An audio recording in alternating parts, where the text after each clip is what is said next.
Jornal ISTV Cidade, Uberaba. Estamos de volta com o ISTV Cidade, o noticiário da família uberabense. Neste começo de ano, neste mês de janeiro de 2024, a gente prometeu trazer um assunto mais leve, falar de futebol, de poesia, de literatura, cultura, mas temos que fazer uma pausa, um pit stop para falar de um ano que é um ano eleitoral importante nas nossas lideranças, nas nossas articulações políticas. E aqui ao meu lado hoje, Franco Cartafina, nosso suplente deputado, que tem muita história para contar. Então vamos logo começar. Deputado, primeiro, muito obrigado por aceitar o nosso convite. O que você conta para nós? O que você está articulando? Aliás, vamos falar de Codenjo também. Paulão, primeiro te agradecer o convite, aproveitar esse espaço tão importante para abraçar toda a população que nos acompanha aqui no ISTV e desejar um ótimo ano, que seja um ano de muita saúde, de muitas realizações e que a gente possa ter uma cidade também melhor, né, nesse ano. Cumprimentar vocês aqui pelo ISTV, quem ainda não teve a oportunidade de vir aqui, a casa tá linda, tá de cara nova, altamente tecnológica e é um presente que o ISTV deu para Uberaba. Fico muito feliz de estar aqui com vocês. E a gente vai falar aqui, né, de vários assuntos. A política é um assunto leve também, depende do jeito que a gente leva, mas é algo que faz parte da minha vida aí nos últimos 12 anos, né? Mesmo eu aí com 37 anos de idade, comecei muito novo.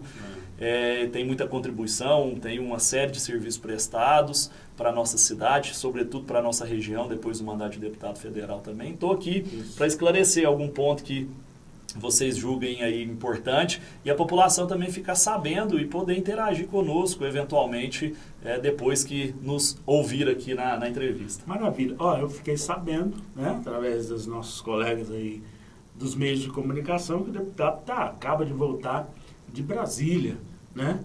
E aí vamos então começar a falar logo da sua atuação neste momento, né? Falar da Codenjo, como é que é? O que você traz para nós de notícia? Paulão, bom, primeiro a gente tem que, né, fazer um pequeno retrospecto, né, de dizer que 2022, que foi um ano de eleição também, foi um ano triste para Uberaba. Muito triste, isso aí é inquestionável, independente de ideologia, independente de qualquer tipo de interpretação. Uberaba, pela primeira vez na história, fica sem um representante a nível estadual e a nível federal. Mesmo tendo dois mandatários, tendo mandatários aqui disputando a eleição, quando a gente tem uma situação dessa, é um sinal gigante de alerta. E o alerta, sobretudo, de quem conduz a nossa cidade. Porque quem é o timoneiro para que isso não aconteça, é justamente o executivo. Então nós tivemos uma eleição onde o poder executivo, capitaneada pela atual prefeita, apoiou candidatos, primeiro a federal, candidato que nem de Uberaba nem não tem uma participação efetiva aqui na nossa cidade, infelizmente. E também a questão a nível estadual, uma candidatura pouco conhecida, uma candidatura sem ter sido testada e acabou dando aí a oportunidade, quando você vê o executivo apoiando gente de fora, o próprio cidadão fala, poxa, se a própria prefeitura está apoiando candidatos de fora, candidatos que aí, né, não tem muita, talvez, expressão para poder chegar, quem somos nós para também não poder fazer, né? Então nós passamos aí um 2022 duríssimo, onde, e no meu caso, por exemplo, com mais de 72 mil votos, com mais de 40 mil votos fora de Uberaba, isso mostra o nosso trabalho regional, mais de 100 cidades atendidas, no estado de 853 municípios. E tivemos aqui, muito feliz de ter sido majoritário novamente, com quase 32 mil votos.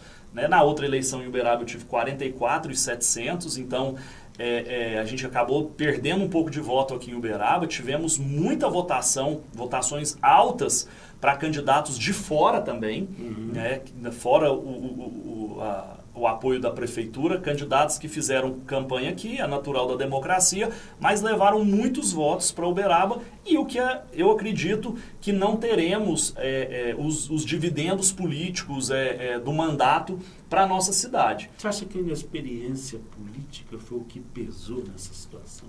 Faz muita diferença isso. A experiência, você ter o trato, você descer do palanque depois da eleição de 2020, era fundamental para quem se intitula líder, mas na verdade demonstra que não é, porque o momento de governar é um momento posterior à eleição.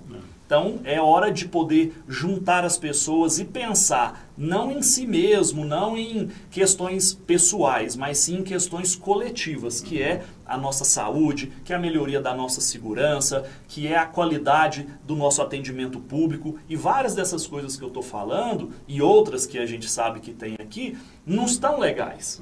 E não sou eu, Franco, que está falando. Eu ando na rua, eu converso com as pessoas. Eu, graças a Deus, sou muito bem recebido por onde eu ando, as pessoas reconhecem o nosso trabalho, sabem da nossa luta. Eu sempre fiz política por convicção, né? Comecei com 25 anos de idade, vereador eleito 2 vezes, depois, historicamente, um deputado, pela primeira vez, um vereador se torna deputado federal. E tenho consciência de ter cumprido o meu papel também, ajudando muito a nossa cidade. Talvez o mandato mais difícil que a gente pôde viver dentro do Congresso Nacional, mais da metade dele foi pandemia, então era óbvio que a nossa dedicação fosse exclusiva durante um grande período do mandato, focado na saúde, focado em salvar vidas, evitar que a gente perdesse entes queridos. A gente sabe de tantas pessoas perto de nós, familiares, que não resistiram à Covid, mas enfim, Uberaba vai experimentar, ou já está experimentando, essa falta de representatividade que custa muito caro. E aliado, sem representante, aliado a um governo que também não tem experiência, aí é uma receita muito perigosa, sobretudo para a melhoria da qualidade de vida das pessoas, inclusive as que mais precisam. Agora, feito esse recorte, você está hoje, né, num grupo político, né, conversando mais intensamente, que tem ali outras lideranças interessantes, como o ex-prefeito Paulo Pial, Tony Carlos. O que você está sentindo neste momento, começo de 2024, em relação às eleições que estão aí batendo na porta? Paulo, tem que deixar muito claro que eu sempre exercia a política na sua essência. A democracia, a política é o exercício do diálogo. É você achar em pessoas que também gostam da política, aqueles pontos que convergem, para que você possa evoluir em algumas situações e ajudar a cidade. Então eu sempre fui do diálogo, eu sempre conversei, eu fui vereador quando o Piau era prefeito, eu fui colega do Tony Carlos um período na Câmara, a gente teve convivências eu tive convivência muito grande com a Aelton, que foi deputado, que ajudou também a nossa cidade. Né? A gente a gente dialoga com as forças políticas, e quem fala de política, a gente acaba se esbarrando aí, tendo uma oportunidade de conversar, entender o que as pessoas estão pensando. Agora, uma coisa ficou muito clara, que é esse sentimento de que Uberaba passa por momentos muito difíceis, ruins. Né? Muitas das vezes a internet mostra para o cidadão uma cidade que parece que não é a mesma que quando a gente sai de carro da nossa casa. E isso é muito ruim, é uma fantasia, às vezes, de marketing, né, que efetivamente não tem nada de grandioso acontecendo na cidade. Você imagina várias coisas que estão acontecendo na cidade e que muitas vezes são ignoradas na hora de noticiar. São projetos ou ideias ou obras que começou no governo do ex-prefeito Paulo Pial e que assim já estavam praticamente com dinheiro garantido ou praticamente finalizadas, e quando você vê a atual administração inaugurando, parece que foi concebido por eles que colocaram o primeiro tijolo, eles que conseguiram o dinheiro. E não diferente ao que acontece comigo também. Você daria um exemplo para nós? Eu vou dar um exemplo das coisas que a gente trouxe, né? Por exemplo, eu fui, durante o mandato, responsável por como a gente não tinha, assim, estava sem alguém que lutasse afim com a Uberaba, e quando eu cheguei lá, sempre foi o meu propósito. Vou dar um exemplo na educação. Nós tínhamos a creche, o CEMEI do Copacabana, o Antônia Cândida e o Recreio dos Bandeirantes. Em 2019, eu passei para dentro do FNDE e destravei essas obras para que elas retomassem. Chamei a Secretaria de Educação, chamei o empreiteiro que estava com a obra e falei, nós temos que fazer uma triangulação aqui com sinergia, com o mesmo objetivo. Todas as obras foram retomadas, a gente conseguiu algumas liberações de recursos durante a evolução da obra. Depois aconteceu o quê? Veio a pandemia e tudo mudou, inclusive depois da pandemia os preços de obras, e todo mundo sabe disso, aumentaram demais, então houve uma repactuação.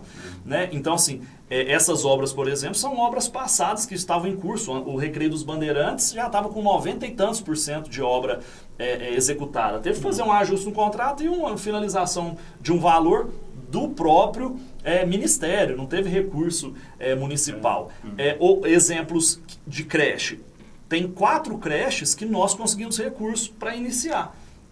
Durante o governo do Paulo Pial, nos 2 primeiros anos do nosso mandato, nós assinamos as ordens de serviço e começamos a construir a creche no Girassóis 4 e a creche do Alfredo Freire, que vai levar o nome do nosso eterno vereador e vice-prefeito João Gilberto Riposati. E tinham mais 2 que ao final do mandato não deu tempo, do governo passado, que era do Rio de Janeiro e a do Anatê. A do Rio de Janeiro, tudo bonitinho, tudo certinho, dinheiro do mandato, emenda de recurso federal que a gente conseguiu, sem nada da prefeitura, a não ser cumprir o mínimo possível, que é a burocracia que exige para mandar para o FNDE. Aí depois de muito tempo, mais de ano e meio, a do Rio de Janeiro foi assinada a ordem de serviço. Inclusive naquele momento que eu sequer fui convidado, né, para participar daquela assinatura, o que foi de uma falta de empatia, uma falta assim, de liturgia impressionante. Inclusive, né? eu me lembro dessa reclamação sua. Houve uma correção? Alguém te chamou para conversar depois disso? Depois que o negócio vai por água abaixo, aí começa a aparecer peraí, vem aqui, foi isso, foi aquilo. Mas a gente sabe como é que a banda toca, né? Eu falo que eu tô na política tem esse tempo todo, então assim, a gente conhece, né? E a gente tem visto como é o modus operandi aí desse governo, né? Do jeito que trata as pessoas. Ou seja, não mudou muito.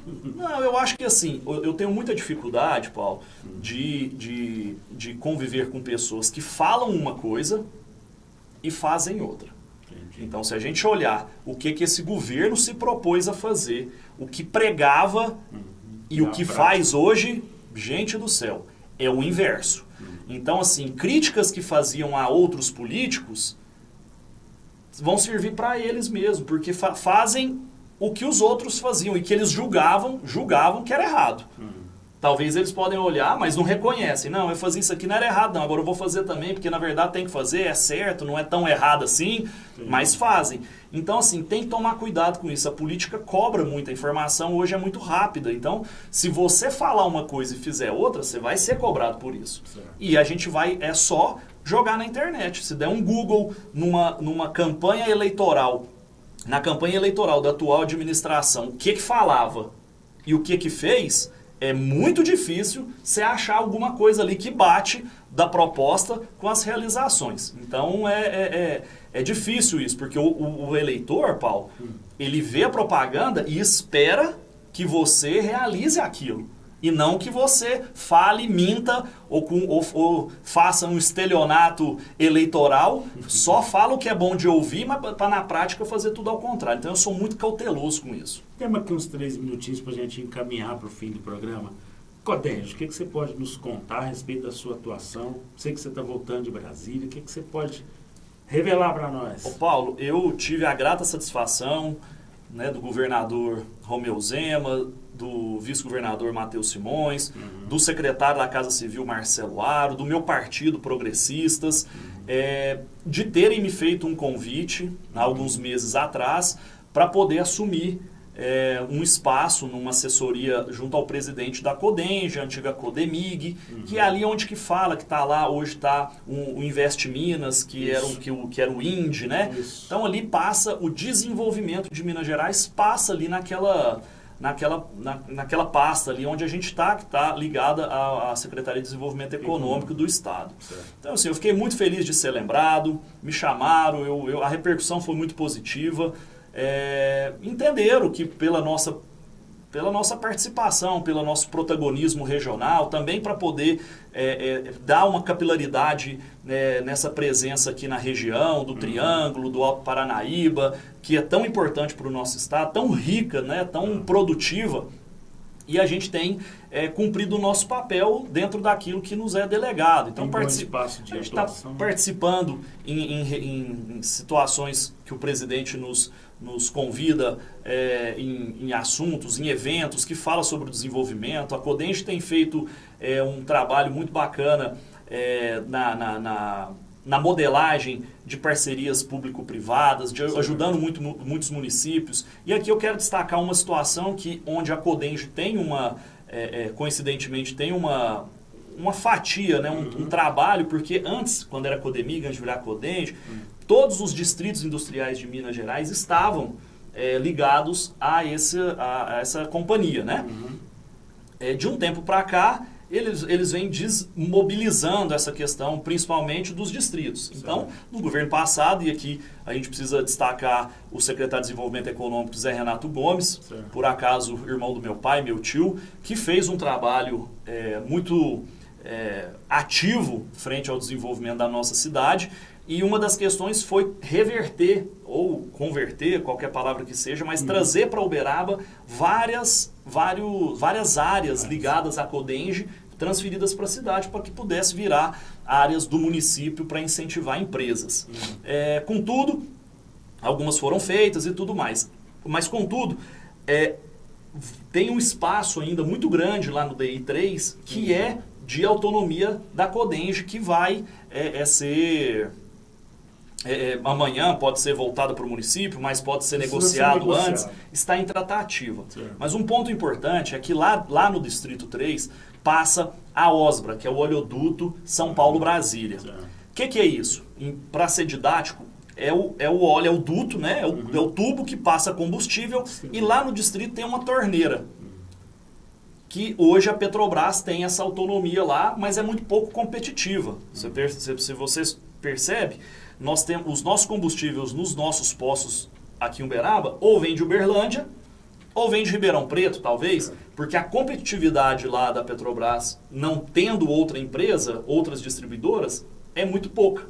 Enfim, um empresário tentou arrumar uma área próximo a esse duto, próximo a esse bico, a essa torneira, que a prefeitura tinha, inclusive, dessas áreas revertidas. E no meu ponto de vista, se você não tiver planejamento, aonde tem um bico de oleoduto, no entorno ali, tudo tem que ser direcionado para empresas voltadas para o setor de combustíveis. Ali não... Você teria mais 15 minutinhos para a gente continuar esse papo? Eu vou fazer o seguinte, Fabiano, nós vamos encerrar a primeira parte da conversa com o ex-deputado Franco Cartafina, que está aqui. Tem mais 15 minutinhos, a gente grava a segunda parte e você continua falando sobre esse tema, beleza? Vamos lá. Então, ISTV Cidade, o noticiário da família uberabense. Estamos apresentando Jornal ISTV Cidade, Uberaba.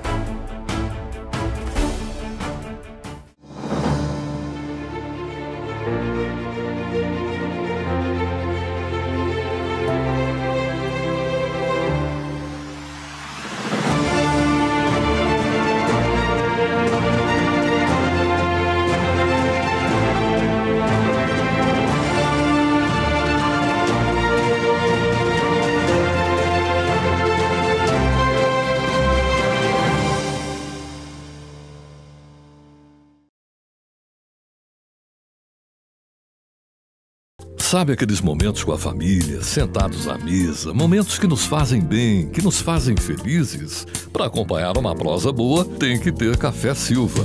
Café puro, direto da roça. produzido com tecnologia sem contato manual. Para uma qualidade diferenciada, deixe a gente fazer parte desses momentos na sua vida. Telefone 034 991 59 39 39, atendendo toda a região. Café Silva, cada vez melhor. Voltamos a apresentar Jornal ISTV Cidade, Uberaba.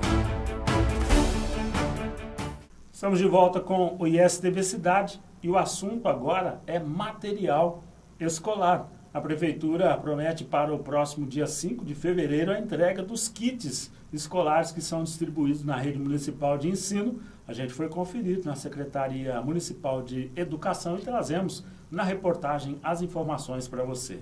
Primeiro é importante a gente falar do que ele é essencial, né? Na verdade, esse kit, o que tem, o que não tem, são os cadernos, as agendas, os lápis dos nossos alunos. Muitos dos nossos alunos não têm condições familiares de comprar o seu próprio material. Imagina só você chegar na escola e não ter o seu material para anotar. Como é que você vai aprender de verdade, estudar em casa, fazer suas tarefas? Então o município já tem uma política há muito tempo de entregar esses kits escolares para os nossos alunos de forma completa.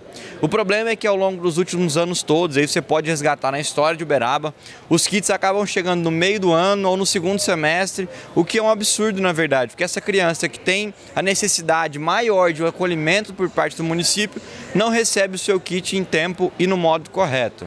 E já desde o ano passado nós fizemos uma iniciativa inovadora, que é o óbvio, que é o básico, mas que não havia sido feito antes, que é entregar os kits antes do início das aulas. O ano passado nós fizemos isso e esse ano será da mesma forma. Na semana que vem a nossa equipe aqui da Secretaria vai se deslocar até o município onde estão sendo organizados os kits escolares dos nossos alunos, que inclusive as capas foram feitas pelos nossos próprios alunos da rede municipal, para verificar se eles estão cumprindo o prazo correto. E pelo acompanhamento que a gente já faz à distância, isso já vem sendo demonstrado. Agora, com a nossa equipe estando lá, em loco, de fato, na própria empresa, nós vamos verificar o exato cumprimento e a qualidade que a gente já sabe que vai vir esse conjunto de kits aqui para a cidade de Uberaba. São mais de 30 mil kits incluídos e eles vão chegar para os nossos alunos antes do início das aulas. Já temos data que nós podemos prever para essa entrega na mão dos alunos ou a Secretaria está organizando essa logística? Na verdade, a gente coloca os kits nas escolas, então dia 5 de fevereiro os kits já estarão nas escolas e aí cabe à própria unidade escolar definir com a sua própria gestora e a comunidade, de fato, qual o dia que vai ser feita a entrega para os alunos diretamente. Porque isso é uma determinação da própria unidade escolar, que faz isso geralmente numa reunião de pais, ou que marca um dia e um horário que seja melhor para aquela comunidade, ou final da tarde, ou próximo ao almoço, para que os pais possam ir lá buscar esse kit escolar completo para os seus filhos. Outro tema é o uniforme dos nossos alunos. Nós tivemos problemas aí no passado recente em relação à entrega, qualidade desse material. O que nós podemos informar para quem está assistindo o secretário? Exatamente. Então, duas pontuações com relação ao uniforme. Primeiro, com relação à mudança do modelo que foi implementado na gestão da prefeita Elisa, que tem uma preocupação muito próxima com os nossos alunos, que foi a troca da cor do uniforme para que não fosse aquele branco que acabava tendo muita reclamação de que sujava, não ficava limpo da forma correta, então se desgastava muito mais rápido. E aí foi mudado para o azul de forma correta e esse azul, esse padrão, vai continuar até o final da nossa gestão, sem dúvida nenhuma. Com relação ao prazo de entrega dos uniformes, também é a mesma celeuma do passado com relação aos kits. Então os uniformes acabavam chegando no segundo semestre ou acabando o primeiro semestre e isso não faz o menor sentido. O ano passado nós já antecipamos isso de forma recorde também. E o ano passado eles foram entregues no mês de março até a primeira semana de abril. Todos os uniformes estavam nas unidades escolares. Esse ano nós estamos puxando um pouquinho mais para trás e nós entregaremos em 100% dos CMEs e unidades que possuem educação infantil antes do início das aulas. Então serão 44 unidades que já estarão com os uniformes antes do início das aulas e as outras unidades, as unidades que são escolas de fato, o restante delas receberão ao longo do mês de fevereiro. Então, mais uma vez, a gente puxa o prazo para trás porque a gente reconhece a importância desse uniforme, desse kit escolar chegar nas mãos dos nossos futuros aqui da cidade, aqueles que representam exatamente a evolução da cidade, a transformação da cidade por meio da educação pública, logo no começo do ano, logo no primeiro mês de aula deles. A reportagem perguntou ao vereador Celso Neto, afinal de contas, ele além de titular da Secretaria de Educação, é vereador, tem mandato. E aí, como fica no ano eleitoral? Confira a resposta dele.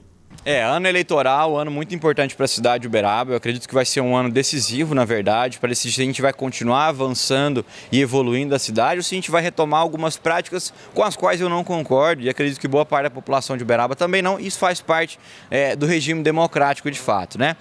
E 2024, sendo de tamanha importância, eu tenho que me colocar à disposição da população de Uberaba para aquilo que ela entender como o melhor caminho para mim. E também com a prefeita Elisa, né? Eu estou à disposição da prefeita para aquilo que ela determinar. Se for permanecer na secretaria até o final do ano, não desincompatibilizar para não ser candidato, estaria à disposição.